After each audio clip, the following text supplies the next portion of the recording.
बिस्मिल्लाहिर्रहमानिर्रहीम। अस्सलाम वालेकुम नाजरीन, उम्मीद है आप खैरियत से होंगे। वेलकम करते हैं एक बार फिर आपको आपके अपने यूट्यूब चैनल दारुल हिकमत उर्दू पर एक नई वीडियो के साथ। दोस्तों, आज हम बात करेंगे गोश्त के फ़वाइद और ख़वास की। माहिरीन अग़ज़िया ने गोश्त को बतौर ग़िज़ा और दवा मुफीद करार दिया है। इसकी तासीर गरम तर है। ये जिस्म इंसानी में खून और गोश्त को बढ़ाता है, बादी दूर करता और ताकत बख्शता है, बदन को मोटा और जिस्म में चर्बी पैदा करता है। अलबत्ता इसका कसरत से इस्तेमाल दिमाग को कुंद कर देता है। जदीद तहकीक से मालूम हुआ है कि गोश्त के अज्जाए मुल्हमा यानी गोश्त और खून पैदा करने वाले अज्जा चर्बी, नमक और पानी पर मुश्तमिल हैं। चर्बी में विटामिन ए पाया जाता है, जिससे हड्डियों को ग़िज़ा पहुँचती है। अज्जाए मुल्हमा की मिकदार ज़्यादा होने के बायस ये ग़िज़ाइयत बख्श है।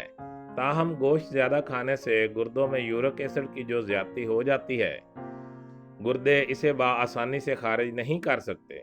गोश्त बदन में सफरा ज़्यादा करता है।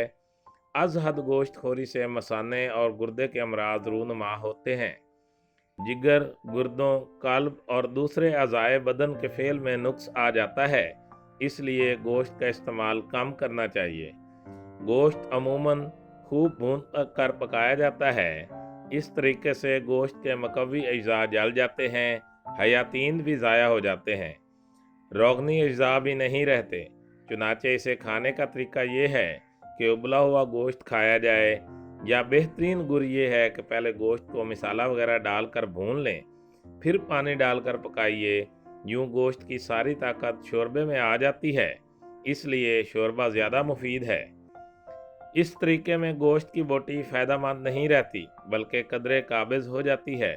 इसलिए गोश्त के साथ सब्ज़ी डालकर पकाना मुफीद है। यूं इसकी मुज़रत कम हो जाती है। सब्ज़ी की वजह से गोश्त फ़ायदेमंद और सेहत बख्श ग़िज़ा बन जाता है। दिमागी काम करने वाले अफराद गोश्त कभी कभी खाएं। हज़रत अबू दर्दा की हदीस से मरवी है कि आप सल्लल्लाहु अलैहि वसल्लम ने फरमाया, दुनिया वालों और जन्नतियों के खाने का सरदार गोश्त है। इमाम ज़हरी ने बयान किया है कि गोश्त खोरी से 70 क़ुव्वतों में इजाफा होता है। मोहम्मद बिन वासे का ख्याल है कि गोश्त खोरी से बसारत तेज़ होती है।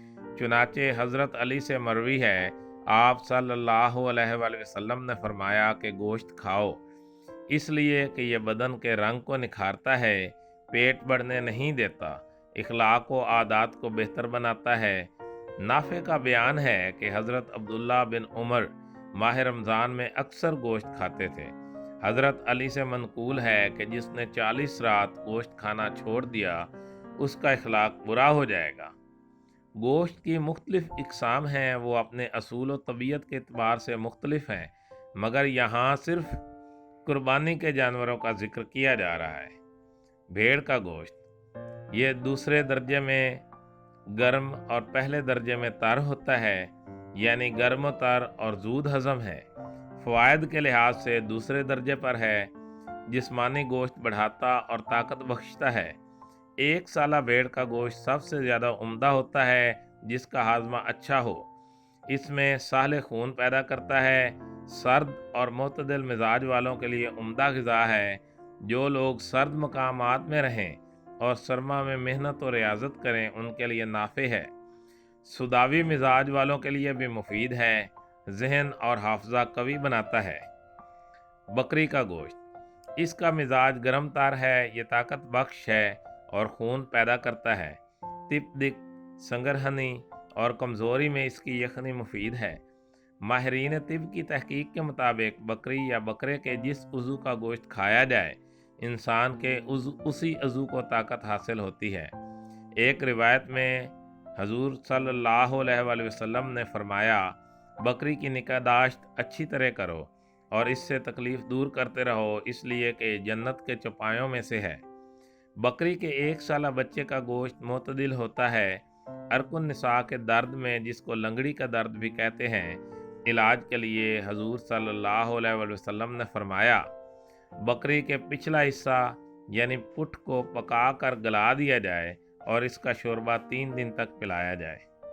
गाय का गोश्त, इसका मिजाज सर्द खुश्क होता है, देर हजम है, सुदावी खून पैदा करता है, मेहनती और जफाकश लोगों के लिए मुनासिब गोश्त है, मगर इसे ज़्यादा इस्तेमाल करने से सुदावी अमराज जैसे बर्स, खारिश, दर्द, जज़ाम, फीलपा, कैंसर, मुसलसल बुखारों का आना चमट सकते हैं। ये सब बीमारियां इस शख्स को लाहक होती हैं जो गाय के गोश्त का आदी ना हो और ना इसकी मुजरत मिर्च स्याह, लहसुन और दारचीनी और सूंठ वगैरह से दूर करे। इतबा ने गाय के गोश्त को देर हजम और ख़राब खून पैदा करने वाला बताया है। उफारे की शिकायत लाहक करता है। सुदावी अमराज, गंठिया और अरकुन निसा में नुकसानदेह है। ऊँट का गोश्त, हजूर सल्लल्लाहु अलैहि वसल्लम और सहाबा कराम ने सफ़र और हज़र में इसको इस्तेमाल किया है। ऊँट के बच्चे का गोश्त लजीज तरीन, पाकीज़ा और मकवी है। भेड़ के गोश्त की तरह जो इसका आदी हो उसे किसी किस्म का नुकसान नहीं पहुंचाता। शहरों के लोग बहुत कम पसंद करते हैं, मगर देहात और सहराई इलाका में इसका कसरत से इस्तेमाल होता है। ये गोश्त देर से हजम होने के बायस सुदा पैदा करता है। ये याद रखिए कि जिस गोश्त का खून बाहर ना निकाला गया हो गंदा और बदमज़ा होता है। इसकी रंगत गहरी होती है, मतली लाने के काबिल होता है और ज़्यादा देर तक महफूज नहीं रखा जा सकता, बहुत जल्द ख़राब हो जाता है। मुस्लिम घरों में अव्वल तो झटका या मुर्दार का गोश्त आता ही नहीं, फिर गोश्त को ख़वातीन इतना धोती हैं कि खून का आखिरी कतरा तक निकल जाता है। गैर मुस्लिम दावतों और मुसलमान घरानों के गोश्त से पकी हुई चीज़ों को बहुत पसंद से खाते हैं। ज़बा किए हुए जानवरों का अपना ही मज़ा है।